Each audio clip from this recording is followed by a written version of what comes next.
Well. We did not expect that. Well, I did not expect that to go down that way. Liverpool beat West Ham United away 5-0, which is just made it look too easy, like I put on the headline. Was it that easy, really, on paper, if you just did not watch the game and looked at it? And I will tell you, it was. And I was kind of worried about this game.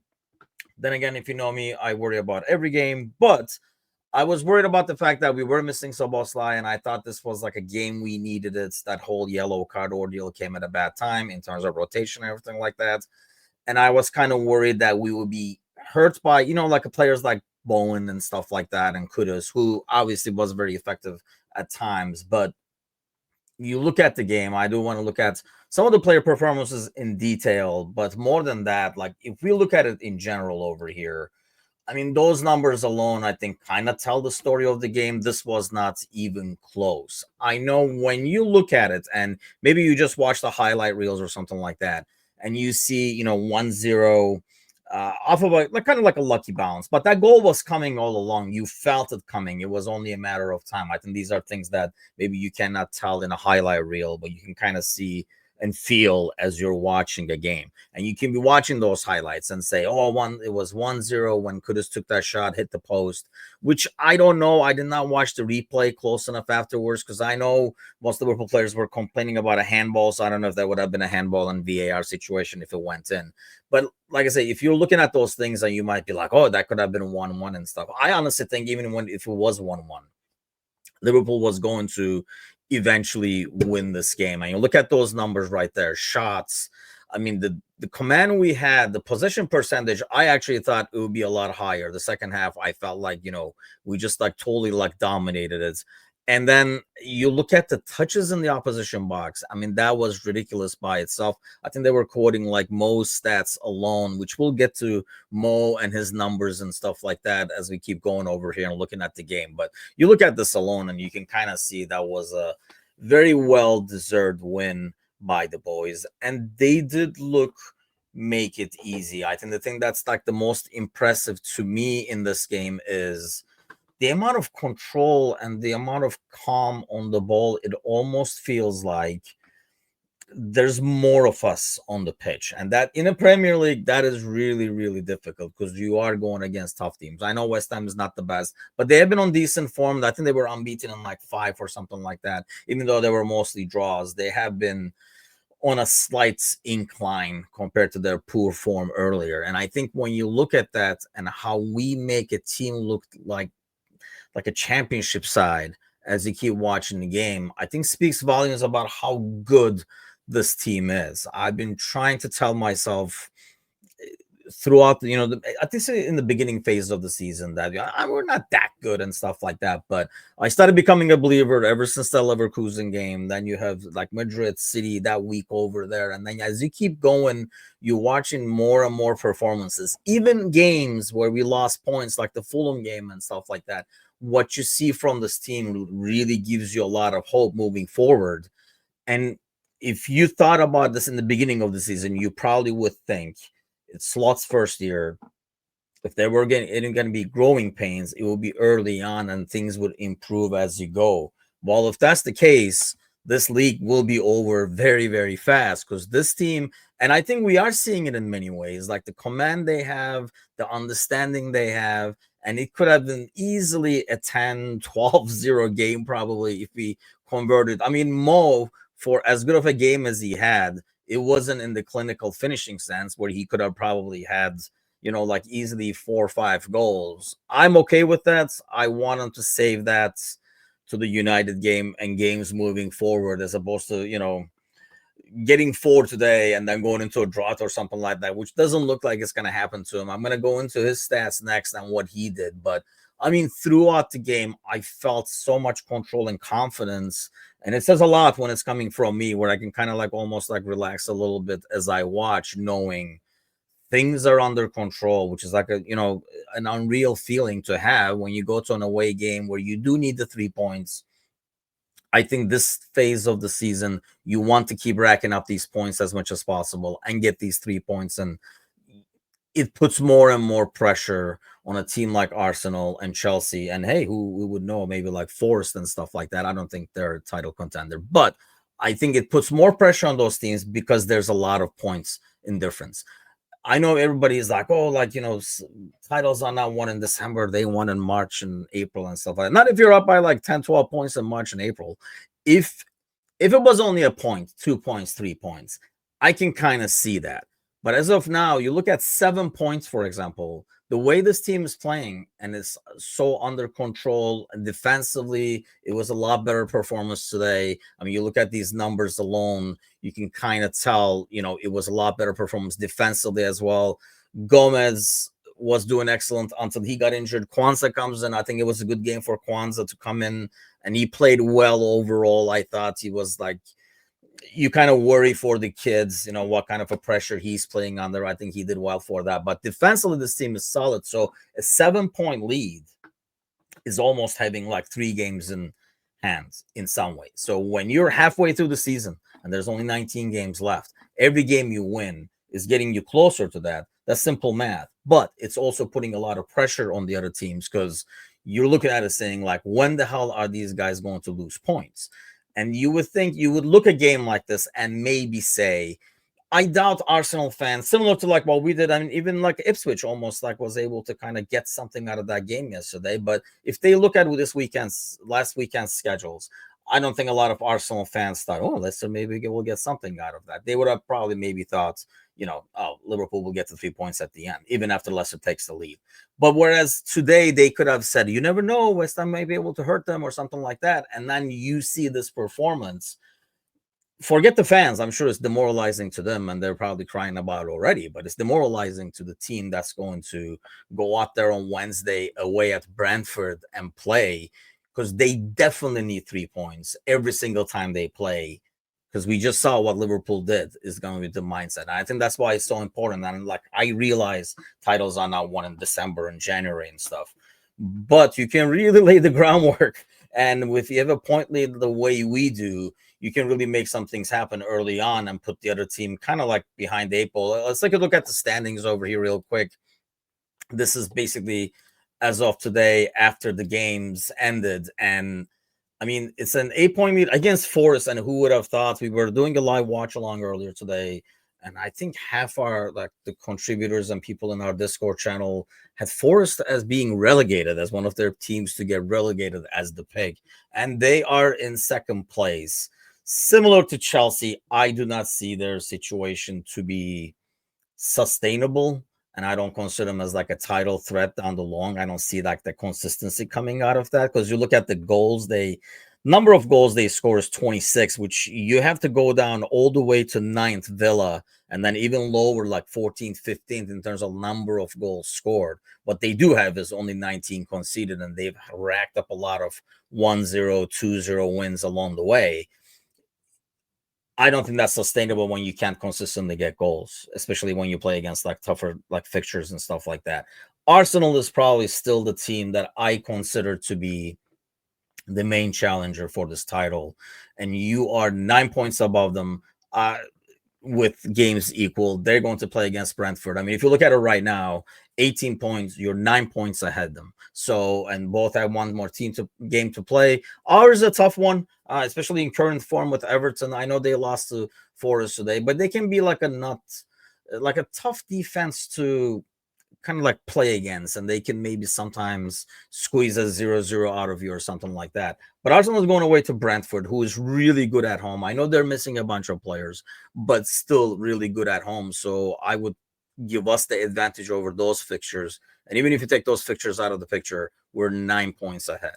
And the way we're playing, and the fact that Arsenal has to come to Anfield and beat us, just to even bring it to 6 points and make it like a 2-3 game difference, I think it's huge. I think the second game being at Anfield, and knowing how Lego head Arteta is scared of Anfield and still haunts him to this day, gives us a big edge going into that game. But I mean, there's some really interesting ones in there. City finally gets a win, so they get back in the 5th spot over there. But obviously Newcastle is going to play tomorrow and so they can easily get 3 points from that game and jump right back into five. But seeing teams like Bournemouth and Fulham up there, I don't think a lot of people expected to see that. Definitely did not expect to see Forest. So that's kind of like an interesting one. And more interesting, I did not scan the bottom half of the table because that's the conversation for another day. But Spurs and United are down there somewhere out of your picture. But it will be United home next week. That is a tough fixture.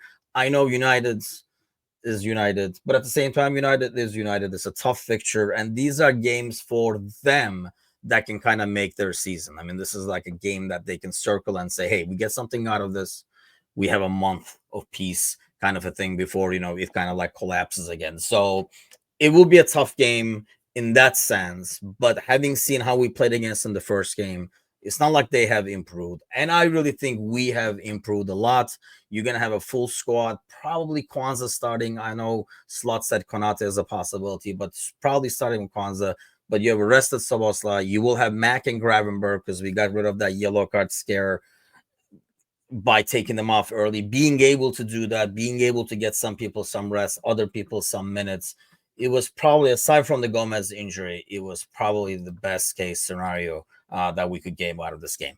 Let's take a look at this man right here. Did not have his best game at all in terms of finishing, right? But I mean, 18 appearances, 17 goals, 13 assists. That last assist he has to Jota.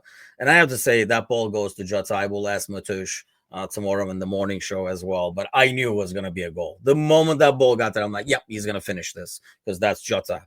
And but that assist, the play, I mean, you kind of see what he's done. The touches in the box is 18.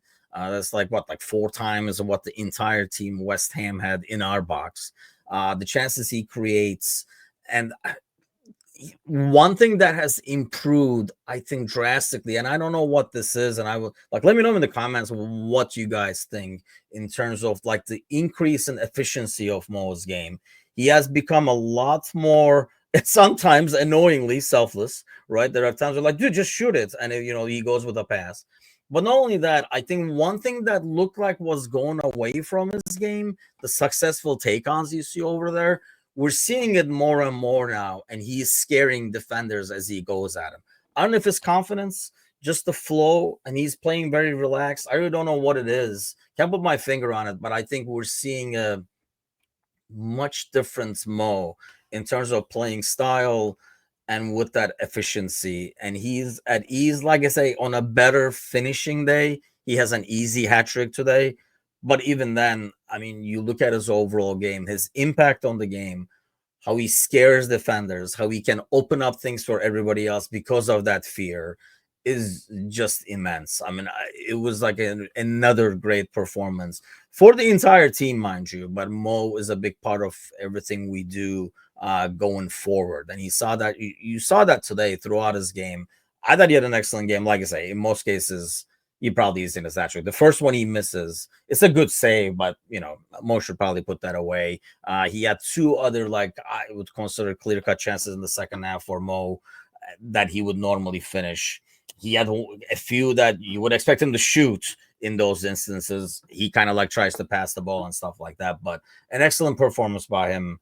And having him in form along with the other ones, I mean, it should be scary to opponents right now, what we have going, especially going forward. You have the depth that no other team in the Premier League has in terms of your attacking force. And not only that, they are kind of, I don't know what the hell Slot is doing, but they are firing on all cylinders. Like you see Gakpo's play today.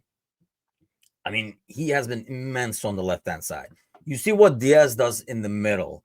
And I think it's probably, we had this discussion maybe like a week or 10 days ago, who's like the ideal starting. Well, I think this is the ideal starting 3 because the chaos Diaz causes and how he can kind of come back and open up space for people to move into. I think if there was like Soboslai was there today, he would have probably taken advantage of that a bit better as well. But you see what he can do, and then you bring Jota off the bench and he just scores a goal, and he creates, like, he was one of the ones that created that for a chance for Mo that Mo should have finished and stuff like that. And you're like, they're all firing on all cylinders in this depth. It would be one thing to have depth, but only one is in form or 2 is in form or something like that. But no, they are firing on all cylinders, which is just extremely impressive to see. I do want to bring this on. I don't know how well it's gonna show on the screen in terms of like a share screen over here. So excuse me if it doesn't look as great as it should. But the overall game and what we were looking at in terms of like overall scores and stuff like that in this game throughout, I thought it was just like I, I don't know how the heck that happens, but it was throughout a great performance again. And we've been saying this week after week, man. It's just kind of like great to see. But yeah, let me throw this on the screen over here so we can kind of like take a look at it. I mean, you look at the overall grades, and Trent had an excellent game today. And like say, you go back and you look, if people watch the highlights of the goals and stuff like that, you see that some of them are coming from deflections and things like that, but they were just going to come another minute later or whatever. I mean, it was that kind of a game. This was the inevitable score. It could have been a lot worse. You can't blame a team for kind of like controlling it, slowing it down, and not just like trying to get like that 8-0, 9-0, which I would rather have a score like this, I'll be honest, because I feel like whenever we've gotten a 7-0, 9-0 and stuff like that, the week afterwards is like a total different scene. This is a very professional performance. You see on the left hand side over there the momentum charts, and I mean, you can kind of tell that that's basically, if you put domination in graph form, that's it. That's, you can see it right there. But Gakpo at 7.6. But the main guy that I think that will probably be talked about the least, and I know they gave the man of the match, the player of the match, to Mo, but I want to highlight what McAllister did, because I thought he was silently, for me, the player of the match. First of all, you see the heat map right there. I mean, he was like just very dominant, and he picks his times to make those runs. The amount of times he won the ball and restarted the attack. He knows when to start the attack. He knows when to slow things down and take a breather to kind of like reboot and refresh and recycle and go again. I thought he was immense. Looking at his numbers, 55 out of 61 accurate passes, 3 of those being key passes, long balls 3 out of 3, big chances created 1, and I think ground duels 1, 12 out of 7 for a dude that's so not physically imposing like a Gravenberg or like Soboslai. He has like a low center of gravity, and he has a lot of strength where he can really rip a ball off of an opponent like twice his side. I thought he had an excellent game, and he's probably close to, I think SofaScore has him at 8.2. Only Mo and Trent are higher. Mo at 8.8 and Trent at 8.7. But I know SofaScore puts a lot of weight into things like assists and goals and stuff like that that have an impact on the final score. So the assist to the assist, or the controlling the ball and stuff like that, do not show as much in ratings or numbers here. But I thought McAllister had an awesome game. Jones, I think, was much better this game compared to the Leicester City game, where he kind of started rusty, but overall played a good game. Van Dijk is back to his best. I know Robertson had like a mistake early on in the game that could have been really costly, thanks to Paqueta kind of like sliding right before, making contact with the ball, kind of like saves the day on that one. But aside from that, I mean, you can see over here 7.0. I thought he had a decent game. He's becoming the Lovren, unfortunately, and I feel bad for Robertson because he does not deserve that from fans. But I think we're kind of like nitpicking every mistake he does, and it kind of gets amplified a bit more. Gravenberg did not have the best game by his standards, but I thought it was like very solid. Moved the ball well, moved around well, and just like did his normal gliding with the ball and stuff like that. But I mean, the key thing to look at over here, and I thought this was like the key to this win that highlighted it more than the great performance, the great result, is the fact that you were able to, obviously we had to bring in Kwanzaa early on. That's not by design, but you are able to bring on, and this is what I like about Slot, the moment that goal hits, the moment he knew the game was done. And he didn't like get into the game until it was 4, I think. He gets Endo in there and Jota in there, takes the yellow card dangers off the pitch doesn't roll the dice, doesn't trust the players to kind of like, not lose it in the game and get a needless yellow card, kind of like Soboslai did last week. And then he's able to put in like Costas and Elliott's in there, get them some playing minutes, get Robertson some rest, get Curtis Jones out of there, who played a ton of minutes the game against Leicester City as well, and who is recently coming back from injury. So I think in that sense, it's very well rotated. I did feel for Nunez and Danz and even McConnell, who normally, if it wasn't for the yellow card situation and us trying to play it safe with that, would probably be able to get some minutes and maybe make an appearance there. But I thought it was very well managed overall by Slots to kind of like take those goals out. But an excellent performance overall, I thought. Very controlled, controlling the pace of the game and not getting caught in basically sometimes like these basketball game things that we used to get caught up in, and miss on one end and get a needless goal on the other side. Even within our attack, there is always some control in the back, and I just, for a guy like me who's a worrier, that is really, really nice to see. And we were talking about in the live watch along, and Kazi was asking me if I was worried about goals conceded, and I was. And I think you need clean sheets like this to build that confidence. But I think it shows the number of chances we give up. This is one thing Slot was talking about regarding the goals we conceded, that the number of chances we give are still low. It's just, the conversion rates seem to be higher in the recent, like 2-3 weeks. Whereas even today, like, you give up that chance with the Robertson bad pass, that could have been, come back to haunt us and be a goal. I don't think it would have changed the game. I'm that confident somehow that we would have made it happen. But another big 3 points. Big kudos to the boys. I thought it was, like I say, an excellent performance. You can go up and down the squad over here and name every single player and say they did well. And I think, with some of them, you can kind of take more out of this game moving forward, like a Kwanzaa, like a Jota, and say, hey, it's going to get only better from this. I love our depth up top and how informed they are. Nunez is probably the exception to that. I would have loved to see him go in and maybe get a goal or an assist or something like that. But, I mean, like I say, that yellow cards protection services we had going there took away 2 substitutions. Maybe that would not have been done. But regardless, extremely pleased. A game you could lean back and watch and enjoy, and have no fear at all, and just watch us control the pace. And that's what I was talking about in terms of we play our game and we dictate how the game is going to be. We say, now we're going slow, and then we kind of control the ball, and then we're like, let's go, and then we go, and then we're like, we're going back to slow again, and then we dictate that, and that's very, very difficult to defend, as opposed to a team. You would think a team constantly going at you and threatening you would be harder to defend. But I feel like this is a lot worse because it takes a lot more focus, because you don't know when the switch is going to be flipped. So you have to be a lot more on edge, I feel like, when you defend a team that is kind of controlling it. I mean, there's a moment where it's almost like we lull the opponent to sleep for like 10-15 seconds there, and then Van Dijk pins the ball to that right wing, a perfectly placed ball, by the way, to Mo, and then we start an attack again.